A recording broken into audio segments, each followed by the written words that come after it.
ခုချိန်မှာကျွန်တော်တို့အသင်းတော်ရဲ့ဗိမာန်တော်အမှုမောဒနာပြုခမ်းနားသို့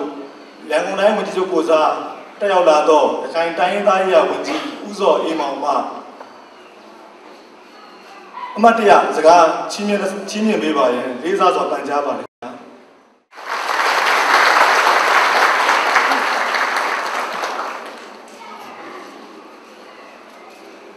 အားလုံးမင်္ဂလာပါခင်ဗျာကျွန်တော်ကတော့ဒီနေ့ရန်ကုန်တိုင်းဒေသကြီးဝန်ကြီးချုပ်ဦးမြင့်ဆွေဟာအရေးကြီးတဲ့ကိစ္စများအရေးပေါ်ပေါ်လာတဲ့အတွက်ဒီခမ်းနားကိုမတက်ရောက်နိုင်တဲ့အတွက်ဝန်ကြီးချုပ်ကိုစားစကားပြောခွင့်ရတာကိုအထူးကျေးဇူးတင်ရှိပါတယ်ကျွန်တော်လည်းပဲငယ်ငယ်တုန်းကကျွန်တော်1968ခုနှစ်ကချင်းပြည်နယ်မင်းတပ်မြို့မှာကျွန်တော်ကျောင်းနေခဲ့ပြီးပါတယ်အဲ့ဒီကတည်းကကျွန်တော်ငယ်ချင်းဆရာမတွေချင်းတငယ်ချင်းတွေအများကြီးနဲ့ပေါင်းသိခဲ့ပြီးပါတယ်အဲ့ဒီကတည်းကချင်းလူမျိုးများဟာကျွန်တော်ရခိုင်လူမျိုးများနဲ့သဘောတဘာဝရမ်းတူပါတယ်ရိုးသားတယ်စ조사တယ်ကိုယ့်ပေါ်မှာကောင်းရင်အရန်ကောင်းတယ်ကိုယ့်ပေါ်မှာဆိုးရင်လည်းပြန်လဲတုံ့ပြန်တတ်တယ်အဲ့ဒါဟာအင်မတန်မှရိုးသားတဲ့စိတ်ဓာတ်လေးပဲကျွန်တော်ရခိုင်လူမျိုးမှလည်းဒီလိုပါပဲကိုယ့်ပေါ်မှာကောင်းရင်ကောင်းတယ်ရိုးသားတယ်ဖော်ရွေတယ်ကိုယ့်ပေါ်မှာကောင်းရင်ကောင်းတယ်အဲ့လိုပါပဲဒါကျွန်တော်တိုင်းရင်းသားတွေရဲ့စိတ်ဓာတ်ပါကျွန်တော်တို့မြန်မာနိုင်ငံရဲ့သမိုင်းကိုပြန်ကြည့်လိုက်မယ်ဆိုလို့ရှိရင်သမိုင်းဆရာကြီးဦးတန်းထွန်းရေးခဲ့တဲ့စာအုပ်မှာကျွန်တော်ဖတ်ရပါတယ်မြန်မာနိုင်ငံသမိုင်းမတင်မီခေတ်ကလေးကအရင်ဆုံးဝင်လာတဲ့လူမျိုးတွေမှာချင်းလူမျိုးပါပါတယ်ချင်းရဲ့ကရင်ရဲ့အစောဆုံးပါဒါကြောင့်ကျွန်တော်တို့မြန်မာနိုင်ငံမှာတိုင်းရင်းသားပေါင်းစုံပြည်တင်းနေထိုင်တဲ့မြန်မာနိုင်ငံမှာချင်းလူမျိုးများဟာမြန်မာနိုင်ငံမှာအစောဆုံးလာရောက်ပြီးတော့အခြေချနေထိုင်တဲ့လူမျိုးများဖြစ်တယ်လို့သမိုင်းမှာဖော်ပြတဲ့အတွက်ဂုဏ်ယူစရာမကောင်းဘူးလားခင်ဗျာဂုဏ်ယူစရာတကယ်ကောင်းပါလေ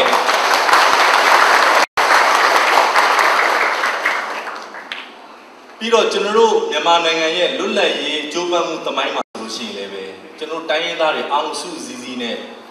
လက်ချက်ကိုလိုနီကိုတော်လှန်ခဲ့တာမှာလည်းဘိုးစွန်ပက်တို့ပါလို့ရှိခဲ့ပါတယ်ကျွန်တော်တို့ငယ်ငယ်တုန်းကစာတင်တဲ့သမိုင်းထဲမှာပါပါတယ်လွတ်လပ်ရေးဖခင်ကြီးဘိုးစွန်ပက်နောက်ထွန်းအောင်မြတ်တို့ပါလို့ဒါတွေကချင်းလူမျိုးများလို့သိရပါတယ်အဲ့ဒါဟာကျွန်တော်တို့မြန်မာနိုင်ငံရဲ့လွတ်လပ်ရေးကြိုးပမ်းမှုသမိုင်းတစ်လျှောက်လုံးမှာလည်းချင်းလူမျိုးများဟာကျွန်တော်တို့တိုင်းသားများနဲ့တူပါဝင်လက်တွဲပြီးတော့တိုက်ခိုက်ခဲ့တယ်ဆိုတာသမိုင်းတာရကများရှိပါတယ်နောက်တစ်ခုကကျွန်တော်တို့ချင်းပြည်နယ်နဲ့ကျွန်တော်ရခိုင်ပြည်နယ်ကလည်းဆက်နေပါတယ်ခင်ဗျာပလက်ဝဟာချင်းပြည်နယ်ထဲမှာပါပါတယ်ဒါပေမဲ့လည်းကျွန်တော်ရခိုင်ပြည်နယ်နီးပါတယ်တော်တော်များများပလက်ဝကလူများဟာချင်းပြည်နယ်သွားမယ်ဆိုလို့ရှိရင်အဲ့ဒီချင်းပြည်နယ်ကလမ်းကျန်းတဲ့အတွက်ကျွန်တော်ရခိုင်ကိုစစ်တွေကိုလာပါတယ်လာပြီးတော့မှစစ်တွေကမှတဆင်ကျွန်တော်တို့ကြောက်ဘာလို့မကွေးတို့ဘာလို့ဘက်ကိုသွားပြီးတော့ချင်းပြည်နယ်ဘက်ကိုသွားတာတွေတွေ့ရပါတယ်ဒါကြောင့်လည်းပဲချင်းလူမျိုးများနဲ့လည်းကျွန်တော်တို့ရခိုင်လူမျိုးများနဲ့ထိစပ်မှုအများကြီးရှိပါတယ်ကျွန်တော်ရခိုင်ပြည်နယ်မှာဆိုလို့ရှိရင်လည်းပဲချင်းလူမျိုးများဟာတော်တော်များများနေထိုင်ပါတယ်ဒါကြောင့်လည်းပဲ2008ဖွဲ့စည်းပုံအခြေခံဥပဒေအရရခိုင်ပြည်နယ်မှာချင်းရေးရဝန်ကြီးတစ်ပါးလည်းခဏရှိပါတယ်နောက်ကျွန်တော်တို့ဒီရန်ကုန်တိုင်းဒေသကြီးမှာလည်းပဲအခုကျွန်တော်ကြည့်ရတာတော်တော်ကိုများပါတယ်ချင်းလူမျိုးလာမယ့်2015မှာလည်းပဲကျွန်တော်ထင်ပါတယ်တကောင်စင်းများကိုတေချာ2014မှာတကောင်စင်းကောက်ပြီးလို့ရှိရင်ရန်ကုန်တိုင်းဒေသကြီးမှာလည်းချင်းလူမျိုးများဟာဖွဲ့စည်းပုံအခြေခံဥပဒေအရတနိုင်ငံလုံးလူဦးရေ3.1%ရှိလို့ရှိရင်ချင်းရေးရလွတ်တော်ကိုယ်စားလှယ်ချင်းရေးရတိုင်းသားရေးရဝန်ကြီးတစ်ပါးရှိသင့်ပါတယ်အဲ့ဒါကျွန်တော်တို့လည်းဝိုင်းဝန်းပြီးတော့ဒါကျွန်တော်တို့လည်းဝန်ကြီးပေးပါမယ်ဝိုင်းဝန်းစ조사မှာပါဒါမှလည်းကိုချင်းလူမျိုးများရဲ့ရေးရများကိုကျန်းမာရေးလူမှုရေးစီးပွားရေးဘာသာရေးကိစ္စများကိုအစိုးရအဖွဲ့နဲ့ညီနိုင်ဆောင်ရွက်နိုင်မှာဖြစ်ပါတယ်အခုလောလောဆယ်မှာမရှိဘူးဆိုပေမဲ့လည်းကျွန်တော်တို့တိုင်းသားချင်းဖြစ်တဲ့အတွက်ချင်းတိုင်းသားများနဲ့ပတ်သက်တဲ့ကျန်းမာရေးလူမှုရေးစီးပွားရေးဘာသာရေးတစ်ခုခုဘယ်အကြောင်းအရာမဆိုရှိခဲ့လို့ရှိရင်ကျွန်တော်ကိုခိုင်းပါကျွန်တော်နဲ့အတူတူကရင်တိုင်းသားရေးဝန်ကြီးတစ်ပါးလည်းရှိပါတယ်ကျွန်တော်တိုင်းသားချင်းလိုအပ်တာကိုရန်ကုန်တိုင်းဒေသကြီးအစိုးရအဖွဲ့ကိုလိုအပ်ချက်များနှင့်နာချက်များကိုတင်ပြပြီးတော့ကူညီပေးသွားပါမယ်ကျွန်တော်တို့အဲ့ဒါဘာလဲဆိုတော့ကျွန်တော်တိုင်းသားများအချင်းချင်းတယောက်ကူညီပံ့ပိုးရတာဖြစ်ပါတယ်နောက်ကျွန်တော်တို့ဒီမြန်မာနိုင်ငံဟာဒီကနေ့ကျွန်တော်မြန်မာနိုင်ငံဟာဒီ democratization ကို paradigm က shift ဖြစ်သွားပါပြီ shift ဖြစ်သွားတဲ့အခါမှာကျွန်တော်တို့နိုင်ငံ မျိုးတိုးတက်ဖို့အတွက်ကျွန်တော်တိုင်းရင်းသားများအားလုံးဟာဒါစီစီလုံးလုံးနဲ့သွားမယ်အချိန်ရောက်နေပါပြီအဲ့ဒါကြောင့်ကျွန်တော်တို့ဟာအများနဲ့ရင်ထဲမှာခံယူပါတယ်ကျွန်တော်တို့နိုင်ငံဟာရှမ်းကချင်ကရင်ချင်းမွန်ဗမာရခိုင်ဗမာလည်းတိုင်းရင်းသားပဲချင်းလည်းတိုင်းရင်းသားပဲရခိုင်လည်းတိုင်းရင်းသားပဲတိုင်းရင်းသားအားလုံးပြီးတင်းနေထိုင်တဲ့အတွက်အားလုံးဟာချက်ဆက်ဒီွယ်ဒီတာတူညီမျှဆက်ဆံရမယ်တာတူညီမျှတက်ဝတယောက်လေးလေးစားစားဆက်ဆံရမယ်ဒါမှကျွန်တော်နိုင်ငံကြီးဖွံ့ဖြိုးတိုးတက်မှာဖြစ်ပါတယ်ဒါကြောင့်ကျွန်တော်ဟာအမြဲတမ်းချင်းတိုင်းရင်းသားတွေ့လဲကျွန်တော်တန်ဖိုးထားတယ်မွန်တိုင်းရင်းသားတွေ့ရင်တန်ဖိုးထားတယ်ဗမာတွေ့လဲတန်ဖိုးထားတယ်ကျွန်တော်တို့တိုင်းရင်းသားတွေအားလုံးဟာတက်ဝတယောက်တန်ဖိုးထားမှတန်ဖိုးဆိုတာမြင်လာမှာဖြစ်ပါတယ်တက်ဝတယောက်တန်ဖိုးမထားရင်တန်ဖိုးကကျသွားမယ်အဲ့တော့ကိုယ်လည်းတန်ဖိုးကျမယ်အဲ့တော့ရခိုင်ကလည်းချင်းကိုတန်ဖိုးထားရမယ်ချင်းကလည်းရခိုင်တန်ဖိုးထားရမယ်မြန်မာကလည်းရခိုင်ကိုတန်ဖိုးထားရမယ်ဗမာကလည်းချင်းကိုတန်ဖိုးထားရမယ်တယောက်ကိုတယောက်တန်ဖိုးထားမှတန်ဖိုးတက်လာမယ်ကြာမြင့်ရည်မြင့်တယ်အဲ့တော့အဲ့ဒီ institution ကိုကျွန်တော်ရင်ထဲမှာအများအားမွေးဖို့လိုပါတယ်အဲ့တော့ဒီခန္ဓာလေးမှာဒါလေးတွေပြောရတာလည်းပဲဒါကြုံကြိုက်လို့ပြောရတာပါသိရှည်သွားရင်လည်းညီးနှွေးသွားပါမယ်အဲ့တော့ကျွန်တော်တို့2008ဖွဲ့စည်းပုံအခြေခံဥပဒေမှာကျွန်တော်တို့မြန်မာနိုင်ငံမှာ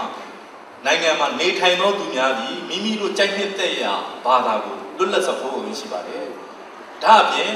ကျွန်တော်တို့ဗုဒ္ဓဘာသာခရစ်ယာန်ဘာသာကိုလည်းပဲ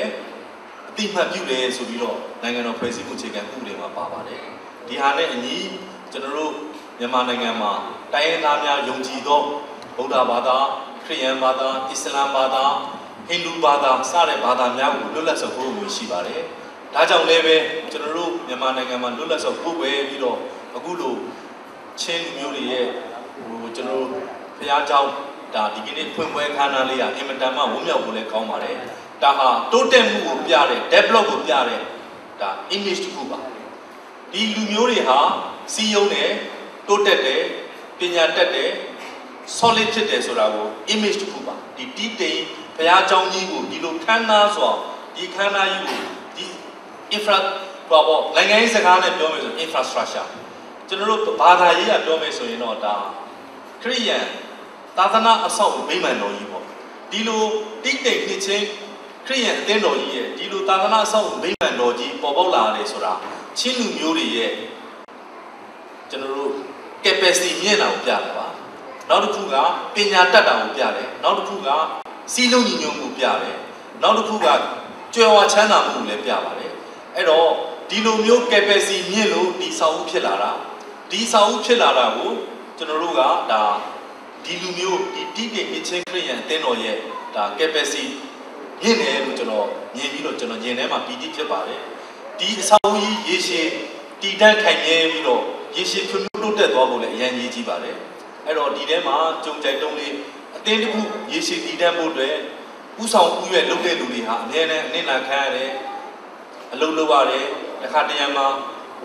အများဆိုတော့လက်ဆိုတာမညီပါဘူးလက်မညီတဲ့အတွက်တစ်ခါတရံမှာဝေဖန်ခံရတာတွေရှိမယ်ဒါလေးတွေကိုသိခံပြီးတော့ကျွန်တော်တို့အသင်းတော်ရဲ့ကြီးပွားကြောင်းများကိုကျွန်တော်တို့တိုင်းရင်းသားများအားလုံးစုစုစည်းစည်းနဲ့ဆောင်ရွက်သွားရင်ဒီမြန်မာကဘာဒီဒီမြန်မာလူမျိုးဆိုတာရှိရမယ်မြန်မာလူမျိုးရှိရင်ချင်းလူမျိုးဆိုတာရှိရမယ်ချင်းလူမျိုးရှိတဲ့တီးတီနှစ်ချင်းခရစ်ယာန်အတော်အသင်းကြီးလည်းပဲဒီသာသနာဗိမာန်သာသနာအဆောက်အဦဗိမာန်တော်ကြီးဟာ2013 to eternity လို့ပြောကြရင်လည်းဒီကုန်းချုပ်ပါတယ်ခင်ဗျာအားလုံးကျေးဇူးတင်ပါတယ်